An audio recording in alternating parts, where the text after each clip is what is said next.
Yogi on action mode. जी हां, वनों का क्षेत्रफल बढ़ाने के लिए और जनता के बीच पौधारोपण की भावना को जगाने के लिए 1 जुलाई से 7 जुलाई के बीच हर साल वन महोत्सव मनाया जाता है। इसी क्रम में आज सीएम योगी ने पौधारोपण कर वन महोत्सव का शुभारंभ किया। सीएम योगी ने वन महोत्सव पर 30 करोड़ पौधे लगाने का लक्ष्य रखा है। साथ ही 4 जुलाई को एक ही दिन में 25 करोड़ पौधे लगाने का लक्ष्य भी रखा गया है। सीएम योगी वन महोत्सव कार्यक्रम के दौरान डॉक्टर्स डे की भी उन्होंने शुभकामनाएं दी और इसके अलावा सीएम ने वन है तो कल है का मूल मंत्र भी दिया। आज डॉक्टर्स डे भी है। कोरोना महामारी के दौरान हमारे चिकित्सकों ने जिस प्रतिबद्धता के साथ, पूरी ईमानदारी के साथ मानवता की सेवा की है, वह अपने आप में एक उदाहरण है। और इसलिए मैं इस अवसर पर सभी चिकित्सकों को भी डॉक्टर्स डे की हृदय से बधाई देता हूं, अपनी शुभकामनाएं देता हूं। हम लोगों ने लक्ष्य निर्धारित किया और वन विभाग समेत उत्तर प्रदेश शासन के सभी विभाग, सभी संस्थाओं ने मिलकर के जन सामान्य के साथ सहयोग से हमने विगत वर्ष कोरोना महामारी के बावजूद एक दिन में 25 करोड़ से अधिक वृक्ष पूरे प्रदेश के अंदर लगाए। इस वर्ष हम लोगों ने 4 जुलाई को 25 करोड़ वृक्ष एक ही दिन लगाने का लक्ष्य निर्धारित किया है, लेकिन इस पूरे महोत्सव के दौरान हम वृक्षारोपण के लक्ष्य को 30 करोड़ तक पहुंचाएंगे, 1 से लेकर 7 जुलाई के बीच में। और उस लक्ष्य को प्राप्त करने के लिए न केवल वन विभाग बल्कि उत्तर प्रदेश शासन के जितने भी अन्य विभाग हैं, ग्राम्य विकास, पंचायती राज, लोक निर्माण विभाग, शिक्षा विभाग, वे सभी विभाग एक साथ मिलकर के इस लक्ष्य को प्राप्त करने के लिए अहर्निश प्रयास कर रहे हैं। वैश्विक महामारी कोरोना वायरस संक्रमण के खिलाफ बड़ी जंग में फ्रंट पर रहे सीएम योगी आदित्यनाथ का अब ऑस्ट्रेलिया में भी डंका बज रहा है। ऑस्ट्रेलिया के सांसद क्रेग केली ने डेल्टा वेरिएंट को रोकने के लिए योगी आदित्यनाथ के फॉर्मूले की जमकर सराहना की है। उन्होंने देश की सर्वाधिक आबादी वाले राज्य में डेल्टा वेरिएंट को रोकने के लिए मुख्यमंत्री योगी आदित्यनाथ के प्रयास की सराहना की है। WHO के बाद अब ऑस्ट्रेलिया में कोरोना प्रबंधन पर अंकुश लगाने के प्रयास में मुख्यमंत्री योगी आदित्यनाथ योगी मॉडल की तारीफ हुई है। ऑस्ट्रेलिया के सांसद क्रेग केली ने एक ट्वीट में उत्तर प्रदेश और यूनाइटेड किंगडम के आंकड़ों की तुलना करते हुए उत्तर प्रदेश के प्रबंधन की तारीफ की है। सांसद क्रेग केली ने यूपी मॉडल की तारीफ में एक ट्वीट भी किया। उन्होंने ट्वीट करते हुए कहा कि डेल्टा वेरिएंट को रोकने के लिए योगी आदित्यनाथ सरकार ने सुदृढ़ नीति अपनाई है। यूनाइटेड किंगडम की अपेक्षा में उत्तर प्रदेश ने काफी बेहतर काम किया है।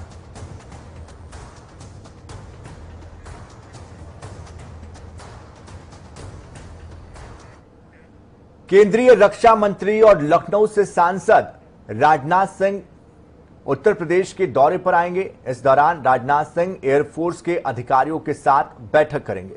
इस बैठक में कानपुर के अधिकारी भी मौजूद रहेंगे और कई कार्यक्रमों में वो शिरकत करेंगे। इसके बाद राजनाथ सिंह दिल्ली के लिए रवाना हो जाएंगे।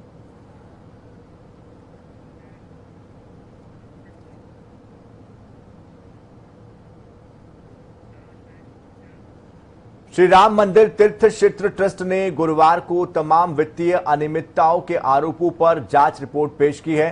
पत्रकारों से हुई इस बात में ट्रस्ट के कोषाध्यक्ष गोविंद देव गिरी ने कहा है कि जमीन खरीदारी और इस पूरे मामले में किसी भी प्रकार की कोई वित्तीय अनियमितता नहीं हुई है। 100% वैधानिक कार्य किए गए हैं। खरीदी गई भूमि बाजार मूल्य से कम में खरीदी गई है। चार्टर्ड अकाउंटेंट से लेकर लेखपालों तक की मौजूदगी में पूरे मामले की जांच कराई गई है। अब तक की खरीदी हुई दर से कम में मिलने को लेकर यदि कोई भी इच्छुक व्यक्ति अपनी भूमि देना चाहे तो अभी भी मैं खरीदने के लिए तैयार हूं। हर खरीद फरोख्त के मामले पर ट्रस्ट की पैनी नजर है और आगे भी रहेगी।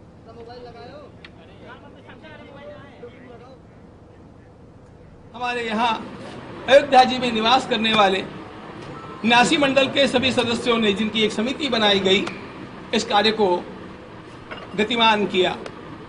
इस कार्य को गतिमान करके और जब ये भूमि संपादन का काम चला तो उसमें कुछ भ्रष्टाचार, घोटाले ऐसे शब्दों का प्रयोग करके और लोगों को संभ्रमित किया गया। यह देख करके और हम लोगों ने खोजबीन की है। पहली बात, इस प्रकार की भूमि का ग्रहण करना आवश्यक था। यह हमारे न्यास की आवश्यकता है मंदिर की भव्यता के लिए। 100% विधान के अनुसार, कानून के अनुसार किया गया है, इसलिए इसमें अवैधानिक कुछ भी नहीं किया गया। यह हम विश्वास के साथ सारी जांच पड़ताल के पश्चात आपको बतला सकते हैं। यूपी के डीजीपी हितेश चंद्र अवस्थी आज रिटायर हो गए और पुलिस मुखिया की तलाश भी आज ही खत्म हो गई है। उत्तर प्रदेश के नए डीजीपी 1987 बैच के आईपीएस अफसर मुकुल गोयल बनाए गए हैं। फिलहाल मुकुल गोयल एडीजी बीएसएफ के पद पर तैनात है। बुधवार देर शाम गोयल के नाम की घोषणा हुई और कल 12:30 बजे पदभार ग्रहण करने की बात सामने आई है। बता दें कि आज ही केंद्र सरकार ने बीएसएफ के डीजी पद से उन्हें रिलीव किया है। इससे पहले गोयल ने मंगलवार की शाम सीएम योगी से मुलाकात की। इसके बाद से ही उनके नाम पर मुहर लगाए जाने की चर्चा जोरों पर रही।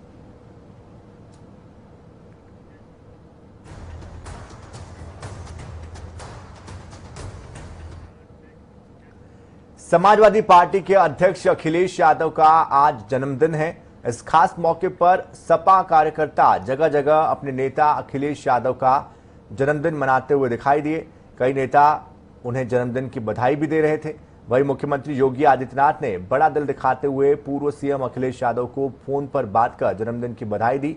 सूबे में लोगों ने अलग अलग जगहों पर मिठाई और केक खिलाकर अखिलेश यादव की लंबी उम्र के लिए कामना की।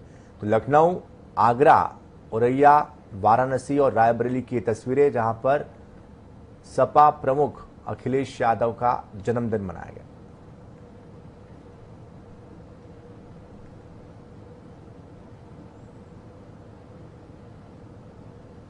तो अलग अलग जगहों पर अलग अलग कार्यक्रमों का भी आयोजन किया गया।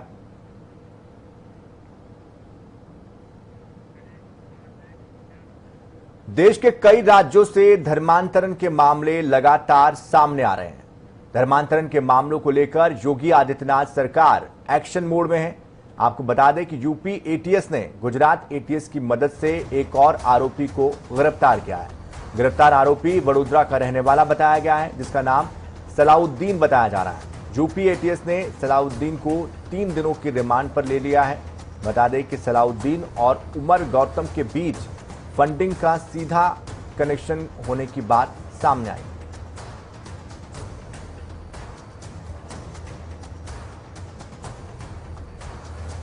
भारतीय जनता पार्टी की सहयोगी निषाद पार्टी के राष्ट्रीय अध्यक्ष डॉक्टर संजय निषाद ने बुधवार को मुख्यमंत्री योगी आदित्यनाथ से उनके आवास पर मुलाकात कर अपनी कई मांगे रखी, जिस दौरान उन्होंने ये मांग भी रखी कि उन्हें डिप्टी सीएम बना दिया जाए।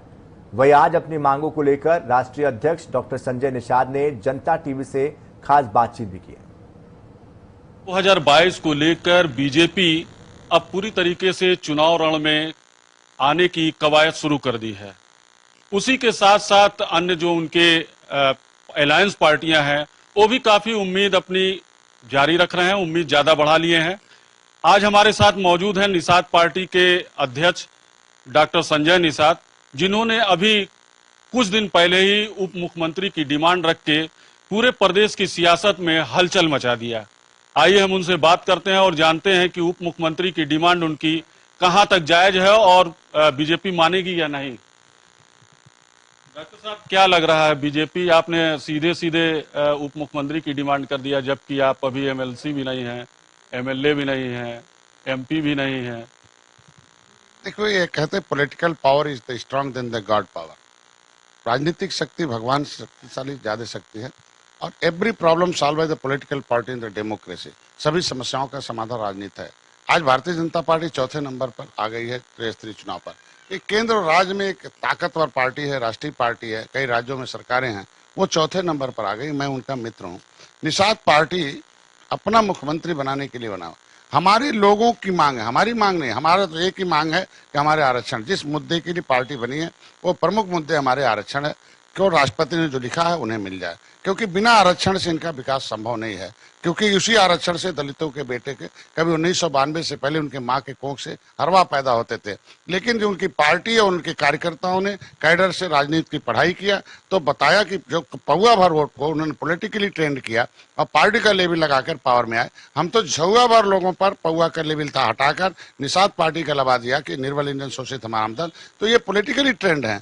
आज इस वोट को लेकर 2017 में चुनाव लड़ा, एक विधायक मेरे हैं, 72 तो आप गए थे, दिल्ली गए थे और जेपी नड्डा जी से मिले, अमित शाह जी से मिले, तो क्या आपकी डिमांड पूरी होगी, उम्मीद है? मैं अमित शाह, मैं चुनाव लड़के जीत कर भारतीय जनता पार्टी को 2018 गोरखपुर चुनाव लड़ा, फूलपुर चुनाव लड़ा, मुख्यमंत्री 2 हार गए भाजपा के। मैं 2019 में मोदी जी के साथ था और आया और सपा बसपा एक हो गई और ऐतिहासिक जीत। हम पूछ रहे हैं उम्मीद है या नहीं आपको? अब उसी मैं वहीं जा रहा हूँ ना। 40 सीटें हमने जिताई है और मेरे 40 एमपी वकालत कर रहे हैं कि निषाद पार्टी और डॉक्टर संजय की देन है कि हम एमपी बने हुए हैं। निषादों की संख्या 160 सीटें बाउल है, 70 सीटें 70,000 से ऊपर हैं और हर हजार इनके वोट हैं और इनका कैडर है वोट ट्रांसफर कराने का, कहीं इधर उधर नहीं जाता। और डॉक्टर संजय को अपना पॉलिटिकल गॉडफादर मान लिया है और इनको अपना नेता मान लिया है। तो आप इनके आरक्षण के लिए, हम देखो हमारे मुद्दे 5 हैं, उसी मुद्दे के लिए हम लोग पार्टी बनाई है। हम दिल्ली गए थे।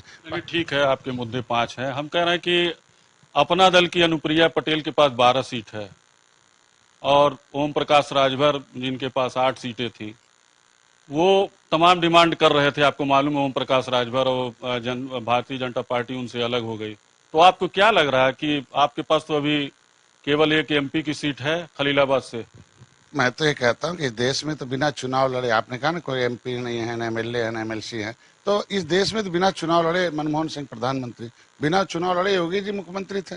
आज के दिन बिना चुनाव लड़े यहाँ देश में चुनाव लड़ने वाले जो है वो केवल विधायक मंत्री तक जाते हैं। चुनाव लड़ाने वाले मुख्यमंत्री बनते, उप मुख्यमंत्री और प्रधानमंत्री बनते। तो डॉक्टर संजय चुनाव लड़ाने वाले, जिताने वाले हैं। तो हम चुनाव अगर जिताकर 40 सीट ऐतिहासिक दे सकते हैं तो 2022 में अगर हम भारतीय जनता पार्टी को पुनः सत्ता में ला रहे हैं, 160 सीटें जिता रहे हैं, तो उप मुख्यमंत्री देने में उनका अगर नुकसान होगा तो नहीं देंगे, अगर देने में फायदा होगा तो देंगे। वो तो उनकी बात, हमारे समाज का सलाह है। आज उनको आरक्षण देने में फायदा होगा तो देंगे, हमारे मुकदमे वापस करने में फायदा होगा तो करेंगे। बीजेपी के जो बड़े लीडरान हैं या नेतृत्व है देश की, वो तय करेगी कि 2022 में साथ में रहेंगे या नहीं रहेंगे। फिलहाल निषाद पार्टी के अध्यक्ष चुनाव लड़ने का पूरा मन बना लिए हैं और आगे चुनाव लड़ेंगे। सुभाष गुप्ता, जनता टीवी, गोरखपुर। पूर्व कांग्रेस नेता और पार्टी प्रवक्ता कोणार्क दीक्षित ने कांग्रेस अध्यक्ष अजय कुमार लल्लू के खिलाफ एफआईआर दर्ज करवाई है। बताया जा रहा है कि दर्ज एफआईआर में अजय कुमार लल्लू के साथ संदीप सिंह, मोहम्मद तारिक, मोहम्मद शोएब और अनीस अख्तर का भी नामजद इसमें एफआईआर में किया गया है। और 2 दिन पहले कांग्रेस पार्टी कार्यालय में मारपीट हुई थी। इसी मामले को लेकर यह केस दर्ज करवाया गया।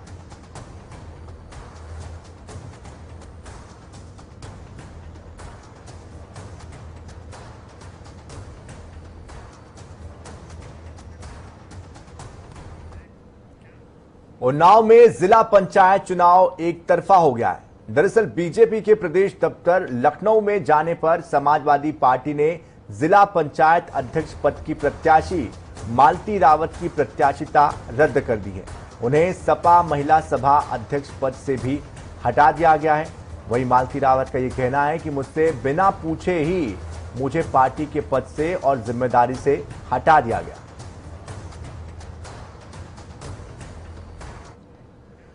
बिहार के दरभंगा रेलवे स्टेशन पर पार्सल में विस्फोट के मामले में नेशनल इन्वेस्टिगेशन एजेंसी एनआईए ने जांच तेज कर दी है। इसमें शामली का बड़ा कनेक्शन सामने आ रहा है। शामली में पिता पुत्र पर शिकंजा कसने के बाद एनआईए ने यहां 2 भाइयों को हैदराबाद से गिरफ्तार किया। शामली निवासी फौजी के दोनों पुत्रों के आतंकी संगठन लश्कर-ए-तैयबा से कनेक्शन है। हैदराबाद से एनआईए ने जिन 2 भाइयों इमरान मलिक और नासिर खान को गिरफ्तार किया है, वो दोनों शामली के कैराना नगर के मोहल्ला कायस्थवाड़ा के निवासी है। शामली में अब तक 4 लोगों का नाम दरभंगा रेलवे स्टेशन के पार्सल में ब्लास्ट कांड से जुड़ गया है। इसी कारण शामली का कैराना एक बार फिर से सुर्खियों में। गाजीपुर बॉर्डर पर भाजपाई और किसानों के बीच हुए झगड़े में कौशाम्बी थाने में भाजपा नेत्री की तहरीर पर पुलिस ने भारतीय किसान यूनियन के 200 कार्यकर्ताओं के खिलाफ मुकदमा दर्ज किया। शिकायत में भारतीय किसान यूनियन के कुछ लोगों पर तलवार, चाकू, रिवॉल्वर और अन्य हथियारों से प्रदेश मंत्री अमित वाल्मीकि, महानगर अध्यक्ष और कार्यकर्ताओं पर हमला करने का आरोप लगा है। वैशाली निवासी भाजपा की पूर्व महानगर अध्यक्ष सिद्धि प्रधान अग्रवाल ने पुलिस को शिकायत में जो बातें कही उसमें कई आरोप लगाए उन्होंने, और प्रदेश मंत्री अमित वाल्मीकि के स्वागत कार्यक्रम में कार्यकर्ताओं से मारपीट और गाड़ियों से तोड़फोड़ की बात भी इसमें शामिल की गई।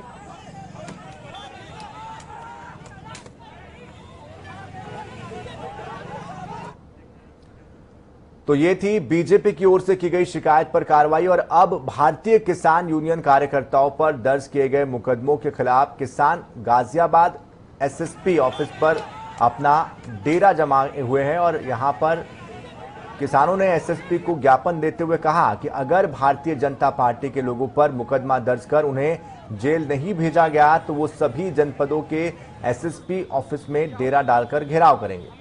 भारतीय किसान यूनियन के मीडिया प्रभारी धर्मेंद्र मलिक ने कहा कि इस मामले को पुलिस ने गंभीरता से नहीं लिया तो किसान आज सभी टोल टैक्स को फ्री करेंगे।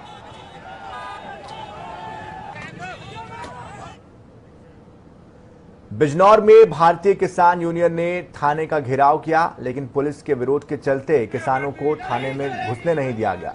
वहीं इस मामले को लेकर किसान नेता दुष्यंत राणा का यह कहना है कि गाजीपुर बॉर्डर पर बीजेपी के कार्यकर्ताओं और किसानों के बीच हंगामा हुआ, जिसे लेकर किसान यूनियन के कार्यकर्ताओं पर एफआईआर दर्ज की गई है, जबकि कोई भी किसान बीजेपी के कार्यालय में नहीं गए थे। हमारी मांग है कि बीजेपी नेताओं के खिलाफ हमारी रिपोर्ट दर्ज की जाए। आपको थाने का ग्राफ ही जनपद के सभी थानों का ग्राफ है, पूरे उत्तर प्रदेश में ग्राफ है थानों का। कल 30 तारीख को भारतीय जनता पार्टी के कुछ कार्यकर्ता और पदाधिकारी हमारे दिल्ली गाजीपुर बॉर्डर पर गए और दिल्ली के जो धरना प्रदर्शन भारतीय किसान यूनियन का चल रहा है उसे उजाड़ने की, उसे समाप्त करने की षड्यंत्र रचा। उन्होंने हमारे साथ बदतमीजी की और हमारे किसानों के साथ एफआईआर लॉन्च कराई गई। हमारा कहना है कि जिन भाजपाइयों ने हमारे साथ दुर्व्यवहार किया उनके खिलाफ भी एफआईआर भाजपा के गुंडों ने जाकर किसानों के साथ मारपीट करी और प्रशासन आंख मूंद कर बैठा है। उन्होंने किसानों के खिलाफ कार्रवाई शुरू कर दी है, रिपोर्ट लिखी गई है, लेकिन उन गुंडों के खिलाफ एक भी कोई बाहर रिपोर्ट लिखने को तैयार नहीं है। आज पूरे प्रदेश में किसान सड़कों पर है, हर थाने का घेराव है, लेकिन सरकार के मनसूबों का पता नहीं चल रहा किसान के प्रति इतनी कठोरता क्या है और कि काले कानून लेकर आए उनको लगातार 7 महीने बीत गए, लेकिन सरकार सुनने को तैयार नहीं है। लखनऊ में एलटी ग्रेड 2018 के अभ्यर्थियों ने माध्यमिक शिक्षा निर्देशालय के सामने प्रदर्शन किया। बताया जा रहा है कि राजकीय इंटर कॉलेज में LTHIC की भर्ती अभी तक नहीं हुई है। 15 में से 13 विषयों के अभ्यर्थियों की ज्वाइनिंग भी हो चुकी है, लेकिन सामाजिक विज्ञान और हिंदी के अभ्यर्थियों का रिजल्ट आए हुए 9 महीने होने के बाद भी अभी तक ज्वाइनिंग नहीं हो पा रही है। लोक सेवा आयोग के माध्यम से राजकीय इंटर कॉलेज LT ग्रेड की भर्ती हुई थी, परीक्षा हुई थी और परीक्षा होने के बाद में फिर रिजल्ट आया हमारा और सितंबर अक्टूबर में रिजल्ट आ गया था। कुल इसमें 15 विषय थे, जो 13 विषय के अभ्यर्थी शिक्षक ज्वाइन कर लिए हैं और हम हिंदी और सामाजिक विज्ञान के चयनितों की अभी 9 महीना से लगभग हम लोग घूम रहे हैं। अभी तक हमारी ज्वाइनिंग नहीं हुई है और हम लोग कभी लखनऊ जाते हैं, कभी प्रयागराज, हमारा यही चल रहा है घूमना इस कोरोना काल में, और अधिकारियों से लगातार आश्वासन मिल रहा है। आज भी हमको आश्वासन हमारी जो अपर सचिव हैं आराधना शुक्ला जी से आश्वासन मिला है कि 16 या 22 तारीख को आपका विद्यालय पोर्टल खोल दिया जाएगा। लेकिन हमने मैडम से मांग की है कि आप पोर्टल जब खोलना हो तब खोलिए, लेकिन हमारी एक प्रेस विज्ञप्ति जारी कर दीजिए जिसमें लिखा हो कि आपका विद्यालय पोर्टल इस डेट को खोला जाएगा। और उनकी बात को हम लोगों ने माना है और प्रेस विज्ञप्ति का इंतजार कर रहे हैं। 1-2 दिन हम लोग प्रेस विज्ञप्ति का इंतजार करेंगे। अगर 1-2 दिन में प्रेस विज्ञप्ति नहीं आती है तो हम लोग फिर शिक्षा निदेशालय आएंगे और आराधना शुक्ला मैडम से मिलेंगे और फिर भी बात अगर हमारी नहीं मानी जाती तो हम लोग क्रमिक अनशन करेंगे।